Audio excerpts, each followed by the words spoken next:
नमस्कार दोस्तों, मेरा नाम महेंद्र है और स्टडी सीखो का आज ये तीसरा वीडियो है और इस वीडियो में मैं आपको बताऊंगा जियोग्राफिकल एक्सपेंशन। इसके पहले मैंने आपको 2 वीडियो बनाए हैं और पहले वीडियो में मैंने बताया था जीरो कास्ट मार्केटिंग और दूसरे में मैंने बताया था आपको कि एक आदमी से 3 लोगों का काम कैसे करवाएं।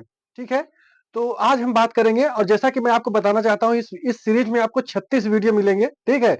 इन 36 वीडियो में पर्टिकुलर कोई एक टॉपिक होगा और उसी टॉपिक के बारे में हम बात करेंगे। तो आज का जो हमारा टॉपिक है वो क्या है?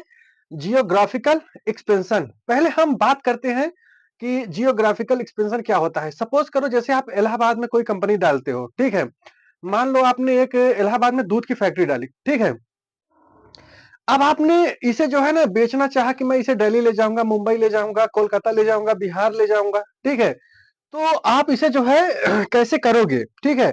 तो इसके लिए कुछ रूल्स हैं, कुछ नियम हैं, ठीक है? तो इसमें मैं आपको 11 स्टेप्स बताऊंगा और उन 11 चीजों से आप सीख सकते हो कि आप जियोग्राफिकल एक्सपेंशन कैसे किया जा सकता है। तो इसमें जो पहली चीजें हैं, मैं एक एग्जांपल देना चाहता हूं आपको। एग्जांपल क्या है? अ, जैसे कि सन 2004 में जो दिल्ली लोकेशन है, दिल्ली लोकेशन में जो मदर डेयरी का बिजनेस था, वो ये अप्रॉक्स 75% था। ठीक है? फिर वहां पे क्या हुआ कि वहां पे अमूल की एंट्री हुई। अमूल ने क्या किया? अमूल की एंट्री हुई, ठीक है? तो एक स्ट्रेटजी होती है जिसे बोलते हैं पाइथन हंटिंग स्ट्रेटजी। पाइथन क्या करता है? जैसे जब किसी को शिकार बनाना होता है, किसी भी मतलब कि जानवर को, तो वो क्या करता है? पहले उसे लपेटता है, ठीक है? लपेटने के बाद में उसका साइज, वेट सब कुछ पता कर लेता है, उसके बाद उसका गला घोटता है, फिर उसे निगल लेता है। उसी तरीके से अमूल ने किया। अमूल ने क्या किया कि सबसे पहले जो दिल्ली एनसीआर का दिल्ली एनसीआर का था, यानी दिल्ली से बाहर-बाहर की चीजें, ठीक है? वहां पे उसने एंट्री की और धीरे धीरे धीरे धीरे करके आज की डेट में अगर आप अभी चेक करोगे तो जो परसेंटेज है मदर डेयरी का परसेंट आपको मिलेगा अप्रॉक्स 35% टू 40%, ठीक है? लेकिन जो अमूल है उसका जो परसेंटेज है वो आपका 70 के पार हो गया है या 60 के पार हो गया है, ठीक है? तो हम इसमें 11 स्टेप समझेंगे, ठीक है? पहला मतलब देखो जियोग्राफिकल एक्सपेंशन करने से हमें बेनिफिट क्या होंगे, ठीक है? क्यों हमें ये जियोग्राफिकल एक्सपेंशन करना होगा, हम उसके बारे में सोचते हैं। इंक्रीज रेवेन्यू स्ट्रीम, यानी जैसे आप 1 करोड़ का कर रहे थे या 2 करोड़ का कर रहे थे, तो इससे क्या होगा कि रेवेन्यू आपका इंक्रीज होगा, ठीक है? स्टेप 1 था expanded customer base. Customer base का मतलब क्या हुआ? जैसे कि पहले मैं आपको एक-एक चीजें बता दूं, फिर क्या होगा? Enhance brand recognition, economic of skills, diversified risk, access to new resources, ठीक है? कॉम्पिटिटिव एडवांटेज, और ये सारी चीजें जो है आपको बेनिफिट होगा, इस चीज का बेनिफिट होगा। तो अब हम इसे एक-एक चीज को समझते हैं, ठीक है? पहला हमारा क्या था? Increase revenue streams. जैसे देखो ये बढ़ाते क्यों हैं लोग? जैसे हम एक एग्जांपल देना चाहता हूं आपको सैमसंग का और वीवो का। सैमसंग कोरिया की कंपनी है, ठीक है? सैमसंग कहाँ की कंपनी है? कोरिया की कंपनी है। और क्या कहते हैं, वीवो जो है वो चाइनीज कंपनी है। तो कोरिया क्या है? कोरिया बहुत छोटा सा देश है, ठीक है? तो सैमसंग ने पहले मान लो कोरिया छोटा सा था इसलिए उसने जल्दी वहां पे मतलब मार्केट को सेचुरेट कर लिया होगा। तो इसलिए वो ग्लोबलाइजेशन में जो है ना सबसे पहले जल्दी आया वो सैमसंग। चाइना क्या है? चाइना बड़ा देश है, ठीक है? तो चाइना ने क्या किया? पहले अपने देश में जो है वीवो, ओप्पो जो उसके ब्रांड है पहले वहां पे वो सेचुरेटेड हुए।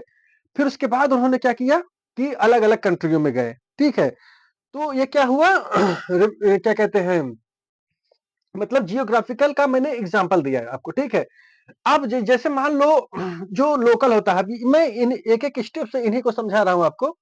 Increase revenue stream. रेवेन्यू का मतलब क्या हुआ? रेवेन्यू का मतलब ये हुआ जैसे आप कोई बिजनेस कर रहे हो, ठीक है? तो बिजनेस में मान के चलो इलाहाबाद में बिजनेस कर रहे हो। मैं इलाहाबाद से वीडियो बना रहा हूँ इसलिए इलाहाबाद का एग्जांपल दे रहा हूँ। जैसे आप इलाहाबाद से बना रहे हो, ठीक है? इलाहाबाद में आप कोई प्रोडक्ट कर रहे हो, तो इलाहाबाद कितना बड़ा बड़ा शहर है, यहाँ पे 20 करोड़ 22 करोड़ की आबादी है, ठीक है? तो यहाँ पे आपने जो भी बनाया प्रोडक्ट, वो यहाँ के लोगों के लिए बनाया। अब अगर आपको 100 करोड़ या 150 करोड़ में जाना होगा तो क्या करना होगा? ऑल ओवर इंडिया में फैलाना होगा। उससे ज्यादा जाना होगा तो कहाँ जाना होगा? वर्ल्ड में जाना होगा। फिर क्या है? Customer base. कस्टमर बेस का मतलब यही हुआ जब आप जाओगे तभी तो कस्टमर बढ़ेंगे, नहीं तो नहीं बढ़ेंगे, ठीक है?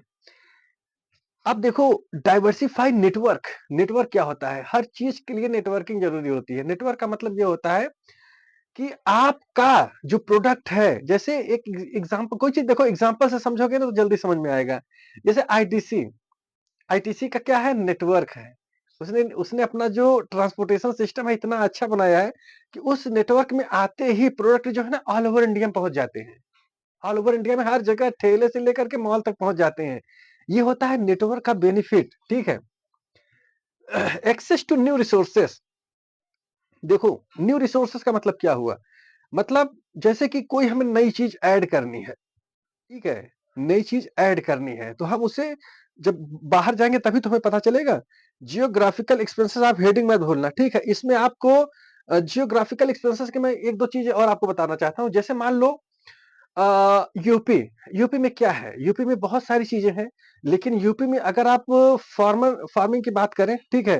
तो यहाँ पे अगर जो गन्ना होता है, गन्ना काफ़ी अच्छी मात्रा में होता है, ठीक है? तो यहाँ पे चीन की मतलब गन्ना रॉ मटेरियल अवेलेबल हो जाएगा। तो यहाँ पे आप जो है गन्ने गन्ने से जो प्रोडक्ट बनते हैं, उसकी कंपनी अगर आप लगाओगे यहाँ पे तो बेस्ट होगा। अगर एग्री की ही बात करें, तो यहाँ पे और सारी चीज़ें होती हैं, उसका भी बेनिफिट आपको मिल जाएगा। जैसे अगर आप जैसे मतलब डायमंड डायमंड में अगर जाना चाहते हो या ज्वेलरी में जाना चाहते हो, ठीक है? तो ज्वेलरी के लिए कौन-सा राज्य फेमस है?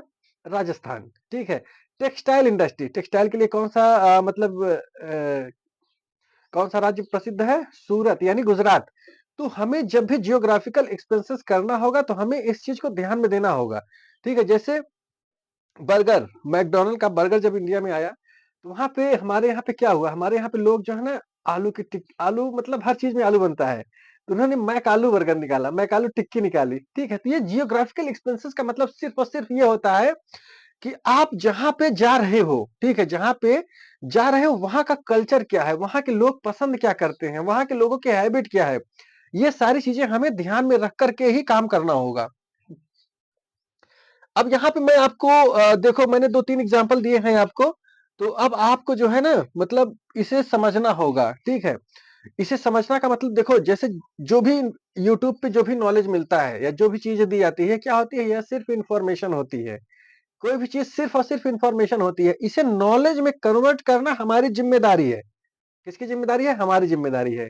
तो ये जो मैं आपको दे रहा हूँ, ये सिर्फ़ इन्फॉर्मेशन है, ठीक है? ये नॉलेज नहीं है। क्या नहीं है? नॉलेज नहीं है। नॉलेज को आपको कन्वर्ट करना होगा और मैं तो कहता हूँ कोई भी व्यक्ति आपको नॉलेज दे ही नहीं सकता। कोई भी व्यक्ति आपको नॉलेज दे ही नहीं सकता। नॉलेज को नॉलेज को जो है ना मतलब इसे खुद बनाना होता है, खुद डेवलप करना होता है। तब जाकर के वो इन्फॉर्मेशन नॉलेज में कन्वर्ट होती है, ठीक है? अब यहाँ पे देखो जियोग्राफिकल जब हम एक्सपेंस करते हैं तो हमें किन-किन चीज़ों का ध्यान में रखना चाहिए, ये सारी चीज़ें हमें पता होनी चाहिए। जैसे जहाँ पे आप एक्सपेंस कर रहे हो, वहाँ पे जियो मतलब कि क्या है पॉलिटिकल फैक्टर क्या है? पता चली हर साल ही प्रधानमंत्री चेंज हो रहा है जैसे नेपाल में, ठीक है? या वहाँ पे मतलब कि टेररिस्ट अटैक हो रहे हैं, तो वहाँ पे बिज़नेस कैसे करोगे? अगर हम स्टॉक मार्केट की बात करें, शेयर मार्केट की बात करें, जैसे इंडिया में ही देख लो। इंडिया का स्टॉक मार्केट क्या हो रहा है अभी कुछ मतलब कि कई महीनों से जो है स्टक पड़ा हुआ है, यानी कंसोलिडेशन ज़ोन में चल रहा है, जिसमें बहुत सारे लोग ट्रैप हो रहे हैं। इसका रीज़न क्या है? गवर्नमेंट की पॉलिसीज़। क्यों? क्योंकि गवर्नमेंट की पॉलिसीज़ नेक्स्ट 10 ईयर के लिए एस्टेब्लिश्ड नहीं है, ठीक है? जैसे जो भी चीज़ें, जो भी टैक्स लगा रहे हो या जो भी कुछ भी कर रहे हो यार, कम से कम 10 साल या 15 साल के लिए उसे फिक्स कर देना चाहिए कि हाँ यार, 15 साल तक इस पर्टिकुलर सेक्टर में कुछ भी नहीं होगा। मतलब जो हमने सेट किया है वही होगा। तब जाकर के लॉन्ग टर्म के जो इन्वेस्टर होते हैं वो रुकते हैं और उससे क्या होता है, उससे इकोनॉमिक्स बढ़ती है। लेकिन इनका कोई आइडिया ही नहीं है। मतलब आज एसटीटी 150% बढ़ाए हैं, पता चली कल सो करके उठे, अच्छा एफएंडो ट्रेडर को बचाना है, कल वो साला एसटीडी 1000% कर दिए। ये क्या होगा? इससे क्या होगा? इससे मतलब बहुत सारे लॉसेस होंगे, ठीक है? तो आपकी जो स्ट्रेटजी है ना, वो फिक्स होनी चाहिए एक पर्टिकुलर काम के लिए। तो हमारा जो मेन टॉपिक था, इस टॉपिक से आप नहीं भूल सकते, क्या है जियोग्राफिकल एक्सपेंसेस, यानी जियोग्राफिकल एक्सपेंसेस में हमें जो है इन सब चीज़ों को ध्यान में देना होगा, ठीक है? और ये जो चीज़ें मैं बता रहा हूँ आपको, आप नोट बनाओ, ठीक है? जब आप नोट बनाओगे तभी आप नोट छापोगे, इस चीज़ का ध्यान रखना। जो बनाएगा नोट वही छापेगा नोट।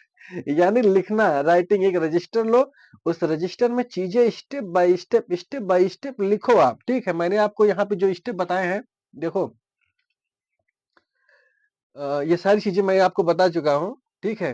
तो अब आप जो है ना मतलब ये सोचो कि geographical expenses step by step समझो। अब मैं फिर से एक बार रिवाइज़ कर दे रहा हूँ। देखो, increase revenue stream, expanded customer base, enhanced brand recognition.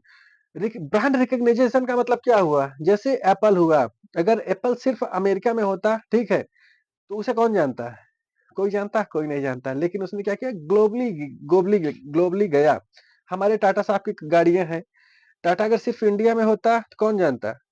मतलब इंडिया के लोग तो जानते ही, दूसरे लोग कौन जानते? कोई नहीं जानता, लेकिन उन्हें ग्लोबली ग्लोबली जाना पड़ा और आज टाटा बहुत बड़ी कंपनी है। अगर हम और सारे प्रोडक्ट की बात करें, जैसे महिंद्रा की गाड़ियाँ हुई, ठीक है? और फॉरेन की जो गाड़ियाँ हैं, इन्होंने ब्रांड रिकॉग्नाइजेशन किया, क्यों? जियोग्राफिकल एक्सपेंस किया है, तभी तो ब्रांड बना हुआ है ना, ठीक है? फिर क्या है आपका, economic of scales, diversified of risk. देखो, 2 चीज़ें होती हैं। पहला होता है कि एस्टेब्लिश्ड बिज़नेस हो चुका है, ठीक है? और दूसरा होता है कि हम बिज़नेस कर रहे हैं, यानी हमारा छोटा-सा बिज़नेस है। तो अभी हम एक छोटे से स्टेप पे बात करेंगे कि हमारा बिज़नेस क्या है, छोटा-सा है, ठीक है? हमें उसे एक्सपेंस मतलब उसे बढ़ाना है। तो हम जैसे देखो, रिस्क जो होता है ना, डाइवर्सिफाइड रिस्क कैसे किया जाता है? जैसे मान लो आप किसी मार्केट में जा रहे हो, आप अकेले जा रहे हो। जाओगे तो पूरा लेके जाओगे, ठीक है, लेकिन अगर 2-4 लोग जाओगे तो सबका पैसा रहेगा तो कम रिस्क होगा, ठीक है। जैसे एग्जांपल के लिए मान लो यार, एक बहुत बेस्ट एग्जांपल आ रहा है, जैसे माल्या ने लोन लिया, विजय माल्या ने लोन लिया 10,000 करोड़ का या 12,000 करोड़ का। तो वो जो लोन था ना, किसी एक बैंक ने नहीं दिया था, कई सारे बैंकों ने मिल करके दिया था। उन्हें लगता है कि मुझे पहले से आइडिया था कि ये भाग जाएगा, ये चोर है, ठीक है। तो उन्होंने क्या किया, कोई 100 करोड़, कोई 200 करोड़ इस तरीके से दिया, तो इसलिए वो लोग बचे रह गए। नहीं तो अगर कोई भी बैंक, अगर एक बैंक ही अगर 15,000 करोड़ का लोन दे देता, तो क्या होता, वो बैंकरप्ट हो जाता, ठीक है। इसलिए रिस्क को डाइवर्सिफाइड करना चाहिए। अब देखो, मैंने ये चीजें आपको बता दी हैं इस वीडियो में। 11 स्टेप थे, ठीक है, 11 स्टेप्स को मैंने बताया आपको। अब आप इसे राइट डाउन कर लेना, नोट बना लेना, ठीक है। और जब आप राइट डाउन करोगे, नोट बनाओगे, तभी चीजें सीखने को मिलेंगी। मैं आपको एक बार फिर से पढ़ करके सारी चीजें बता दे रहा हूँ। देखो, पहला पॉइंट है इंक्रीज रेवेन्यू स्ट्रीम, ठीक है। एक्सपेंडेड कस्टमर बेस, यानी हमें कस्टमर बेस को बढ़ाना है। दूसरा, इनहेंस ब्रांड रिकॉग्निशन, यानी ब्रांड भी हमारा बढ़ेगा। जैसे जब हम कोई बिजनेस कर रहे हैं, कोई धंधा कर रहे हैं, तो हमारा मेन मोटो क्या होता है कि हमारा वो ब्रांड भी बढ़े, ठीक है। चौथा क्या है, इकोनॉमिक स्किल्स, यानी वो बड़े लेवल पे बने। जब बड़े लेवल पे बनेगा तो उसकी कॉस्टिंग कम होगी। डाइवर्सिफाइड रिस्क, रिस्क को कैसे कम करना है, इसके बारे में एक एंटरप्रेन्योर को सोचना बहुत जरूरी है। फिर क्या है, एक्सेस टू न्यू रिसोर्सेस, मतलब जैसे कि न्यू रिसोर्सेस का मतलब, जैसे जहां पे हम काम कर रहे हैं, वहां पे हमारा जो प्रोडक्ट पड़ रहा है वो 100 रुपए केजी पड़ रहा है, लेकिन हम और कहीं पे गए तो हमारा वो प्रोडक्ट और सस्ता हो गया। जैसे वेनेजुएला को ट्रंप ने जो है अपने अंडर में लिया, क्यों? क्योंकि ताकि उसके पास और अच्छे रिसोर्सेस हो जाएं ठीक है। फिर क्या है, कॉम्पिटिटिव एडवांटेज, जब आपके पास कॉम्पिटिटिव एडवांटेज का मतलब है, जब आपके पास मटेरियल, रॉ मटेरियल रहेगा, तभी आप कंपटीशन कर पाओगे ना, उसके पहले नहीं कर पाओगे। सप्लाई चेन ऑप्टिमाइजेशन, जैसे मैंने आईटीसी का एग्जांपल दिया है, जितना अच्छा सप्लाई चेन मैनेजमेंट रहेगा, उतना अच्छा आपका बिजनेस जो है ना डेवलप करेगा। फिर क्या है, 9वां पॉइंट है एक्सेस टू न्यू रिसोर्सेस, हो गया। 10वां है डिस्ट्रीब्यूशन नेटवर्क, ठीक है। और ये जो मैंने आपको 11 पॉइंट या 11 पॉइंट जो मैंने आपको बताए हैं, ठीक है, आप इसे लिख लेना। लिखोगे तभी जो है ना, लिखोगे तभी कुछ सीखोगे, नहीं लिखोगे तो कुछ नहीं सीखोगे। दोस्तों, ये जो मैं बता रहा हूँ, यह एक तरह से मिनी एमबीए है, ठीक है। इसके बाद मैं आपको फुल एमबीए का भी कोर्स डालूंगा। लेकिन अगर आपके अंदर सीखने का या कुछ करने का जोश है, जज्बात है, ठीक है, तो आप उन्हें अपने इमोशन से जोड़ो और उसे सीखने की कोशिश करो। सीखोगे तभी कुछ मिलेगा, नहीं सीखोगे तो जैसे जिंदगी चल रही है वैसे चलती रहेगी। ठीक है, तो ये मत सोचो कि वो आपके बारे में क्या सोचते हैं, आप ये सोचो कि आप अपने बारे में क्या सोचते हो। मतलब जैसे जो मैं वीडियो बना रहा हूँ, इसमें बहुत ज़्यादा मतलब कि क्या कहते हैं, बहुत चीज़ें नहीं इंक्लूड है, ये बिल्कुल नॉर्मल सी वीडियो मैं बना रहा हूँ, ठीक है, साधारण वीडियो है। तो आप इस साधारण वीडियो को साधारण मत समझो, इसमें जो नॉलेज है ना, वो बहुत, मतलब ये मान के चलो आईआईएम लेवल का नॉलेज है ये, ठीक है। और 2-3 चीज़ें ध्यान दो, कोई भी चीज परफेक्ट नहीं होती। क्या होती है, कोई भी चीज परफेक्ट नहीं होती, परफेक्ट उसे हमें बनाना होता है। तो ये जो मैं बता रहा हूँ, आप इसे परफेक्ट मत समझो। इसे जब आप यूज करोगे तब ये परफेक्ट होगी। अगर ये वीडियो आपको अच्छी लगती है, ठीक है, तो आप इसे लाइक करो, सब्सक्राइब करो, दोस्तों को शेयर करो ताकि वो बिना पैसा दिए कुछ सीख सकें यार। उद्देश्य इन वीडियो का सिर्फ़ और सिर्फ़ यही है कि आप जो है ना, बहुत कुछ सीखो, बहुत कुछ का मतलब मैनेजमेंट मैनेजमेंट एक मेरा मतलब मोटो क्लियर है कि मैं मैनेजमेंट की ही चीज़ें बताता हूँ आपको और आप मैनेजमेंट सीख जाओगे तो आप हर चीज़ कर जाओगे। ठीक है दोस्तों? तो अगर वीडियो अच्छी लगी हो तो आप इसे लाइक करो, सब्सक्राइब करो, मिलता हूँ नेक्स्ट वीडियो में। जय हिंद।